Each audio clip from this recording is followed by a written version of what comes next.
A graça e a paz, amados pastores. Vamos iniciar o capítulo 18, que é Cristologia. Esse capítulo é quase uma pregação, porque ele vai falar sobre os títulos de Cristo em cada um dos evangelhos. E se der tempo, a gente fala o capítulo 19, porque ele é curtinho, ele é pequenininho, ele é rapidinho, tá? E o capítulo ali, o livro, ele já começa falando por que João escreveu sobre Cristo, né? E ele fala assim, ó: estes, porém, foram escritos para que creias que Jesus é o Cristo. Já fala logo de início, para que creia que Jesus é o Cristo, o Filho de Deus, e para que, crendo, tenhas vida em seu nome.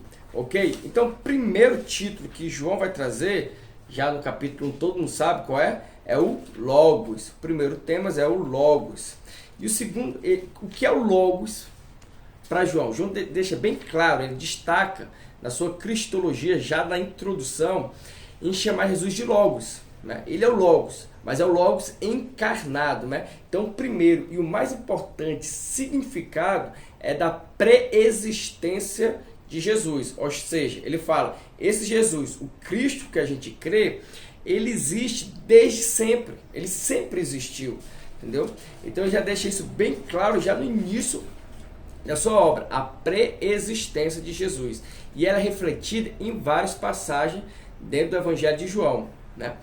Em segundo lugar, João utiliza a ideia de Logos para afirmar a divindade de Jesus, porque ele fala que o Logos estava com Deus, né? Esse com é prós, né?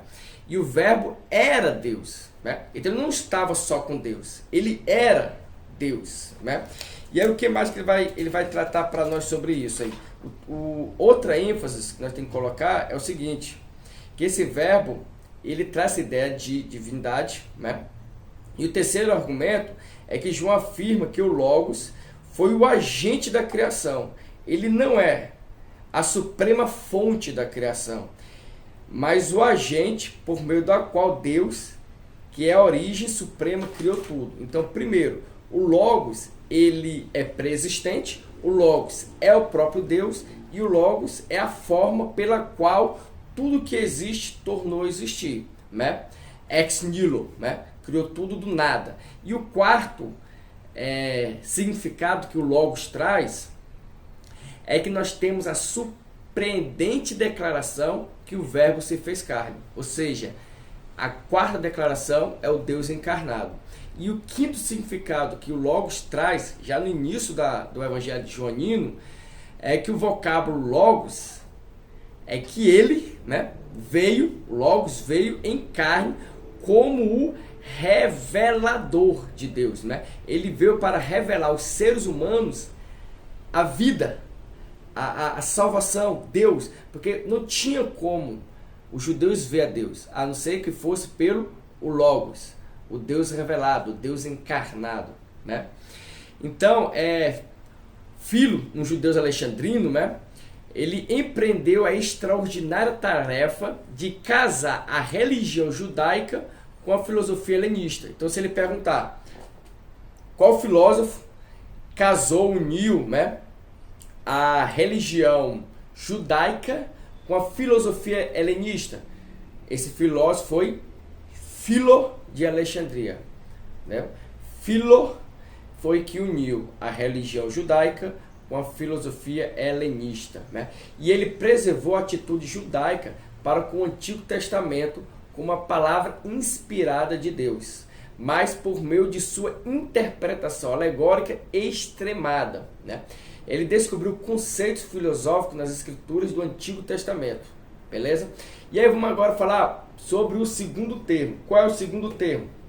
O segundo termo é Messias. O primeiro é Logos e o segundo termo que o Evangelho de João traz é Messias, né? Vimos que no pensamento judaico daquela época, o Messias, o Cristo, era imaginado como filho de Davi, né? A ordem davídica, que vinha para tirar o povo da libertação romana, um líder político, tá entendendo? É por esse motivo que Jesus não gosta de usar esse título. Você não vai ver Jesus se titulando como Messias, que era para não trazer essa ideia da qual os judeus esperavam, um Messias que era um líder político, né? Divinamente ungido, especialmente capacitado, que subjugaria o odioso domínio romano dos pagãos e libertaria o povo de Deus da opressão pagã, da opressão romana, da opressão gentílica, né? Sua soberania messiânica não se localiza na esfera política, né? Ou seja, Jesus ele não se centralizou na sua esfera política, pelo contrário, na sua esfera espiritual, né? Ele, Cristo, Jesus, ele é o Messias no sentido de que cumpre a esperança messiânica do Antigo Testamento. Ele é o Messias? Mas no sentido da esperança messiânica do Antigo Testamento, no sentido profético, mas não no sentido da qual os judeus esperavam, né? Daquele libertador que ia vir para tirar da libertação política, mas ele veio para libertar do quê? Do pecado, da opressão, né? Então essa expressão Cristo, Filho de Deus, não são intercambiáveis, tá? Nós temos que ter essa ideia. Não são sinônimas. Uma coisa é o Messias, outra coisa é o Filho de Deus, tá? Messias, Jesus não se gostava desse título, tá? Outro título que aparecia era o Filho do Homem. E essa expressão aí, o Filho do Homem, é usada somente pelo próprio Jesus. Ó, isso é interessante. Qual era a expressão que somente Jesus usava? Conforme o Evangelho de João, o Filho do Homem. Qual era a expressão que Jesus não se titulava? Messias. Qual a expressão que nós só encontramos no Evangelho de João? Logos. O que o Logos significava para João? Que ele era pré-existente, que ele era o próprio Deus, que ele era o Deus que criou todas as coisas, e qual era o quarto? Que ele era o Deus revelado, né? O Deus manifesto. Qual era o outro título que nós vimos? Filho de Deus. Lembrando que Filho de Deus não é a mesma coisa de Messias, não é a mesma coisa de Filho do Homem. Tem significados diferentes, né? Filho de Deus, essa ideia cristológica central de João é que ele escreveu seu evangelho para tornar explícito, né? Para tornar claro o que estava implícito nos sinópticos. Porque no evangelho sinóptico não fala claramente que ele era o Filho de Deus. Então João vem e ele revela, ele coloca uma luz sobre aquilo ali, né? Ele abre essas portas, né? O evangelho foi escrito para que os homens possam crer que Jesus, ele é o Messias, porém, ele é mais do que o Messias, ele é mais do que um ungido esperado, ele é o próprio Filho de Deus. Então são essas 4 titularidades que nós encontramos em João: Logos, Messias, Filho do Homem e Filho de Deus, tá? Qual era a missão de Cristo? Era a expiação por meio do derramamento do sangue. Então essa era a missão de Deus encarnado, do Logos, do Messias, do Filho do Homem e do Filho de Deus. É a expiação, através do sangue derramado. João ele traz de maneira clara, ele descreve, ele mostra as duas naturezas de Cristo, o duplo aspecto, sem qualquer reflexão ou especulação. Ele não deixa dúvida que Jesus ele é igual a Deus, mas na realidade ele era também homem, ele era carne. Ele é Deus em carne, contudo ele é plenamente humano e plenamente divino. João ele deixa isso claro no seu evangelho. Então é isso que nós precisamos ter em mente quando nós falamos do capítulo 18. Agora, rapidamente sobre o capítulo 19. Ele vai falar sobre a vida eterna, né? E aí João ele traz uma ênfase nessa vida eterna. Por quê? Porque os evangelhos sinópticos, ele mostra uma vida eterna futura, apocalíptica, escatológica, entendeu? E João ele mostra uma vida eterna presente agora, entendeu? Nós podemos sentir essa paz, essa eternidade desde o já. E ele traz uma ideia totalmente diferente, não é diferente na verdade, né? Mas de uma maneira explícita ali do que os evangelhos sinópticos e diferente do judaísmo daquela época. Então vamos entender um pouco como é que os evangelhos sinópticos traz e como é que era a ideia judaizante daquela época. Primeiro, contexto histórico do judaico, né? O Antigo Testamento ele não traz essa ideia da imortalidade ou da vida após a morte, mas um completo bem-estar no ser e na existência terrena, né? De colher os frutos da eternidade aqui, da terra que emana leite e mel, da Canaã, é aqui, é na terra. Já os sinópticos, os evangelhos sinópticos, também falam de uma vida terrena, beleza, uma vida eterna, mas para eles, assim como já a referência é feita à vida no século futuro, Tá, beleza, existe, mas isso é para depois, isso não é para agora, né?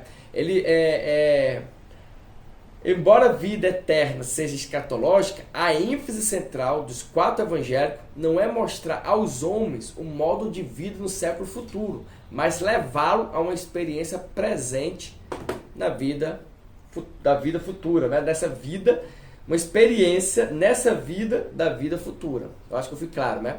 Temos uma experiência do agora, do que ainda vai acontecer. Lembra que o livro do Lade, ele traz o tempo todo o já é e ainda não, né? O é e o ainda não. Então, qual é o propósito da missão de Jesus? Foi trazer aos homens a experiência presente da vida futura. Então, isso você tem que ter ideia. Jesus trouxe uma experiência atual do que vai acontecer no futuro, né? Então, esse é o aspecto aí mais importante aí do capítulo 19, né? Do capítulo 19. Nós temos que entender que o conhecimento que João traz era diferente daquele conhecimento grego, da sabedoria, da sofia, né? O conhecimento para João é uma relação baseada na experiência, mas na experiência divina, né? É uma relação íntima, mútua entre Deus e o Filho, né? Por sua vez, Jesus conhece seus discípulos e por eles é conhecido. E pode conhecê-lo também se conhecerem ao Pai, né? Pode conhecer o Pai se conhecer Jesus. Então, o conhecimento que João traz é esse conhecimento de intimidade, né? Jesus fala, eu conheço o Pai porque eu tenho intimidade com Ele. Eu conheço você porque vocês têm intimidade comigo. E vocês podem conhecer o Pai se me conhecerem, né? Ele traz essa ideia aí de conhecimento. E para ele, a verdade não era uma experiência, um fato, era próprio Jesus. Jesus era a verdade, né? Totalmente diferente do reino platônico, que o reino platônico, a verdade era algo assim, a ser imaginado, era algo fora da realidade, né? Era no mundo imaginário. E João traz uma realidade concreta, real, né? E aí, nós terminamos aqui o capítulo 18 e o capítulo 19, e no próximo encontro vamos falar sobre o capítulo 20, a vida cristã. É isso aí, um forte abraço, até o nosso próximo encontro.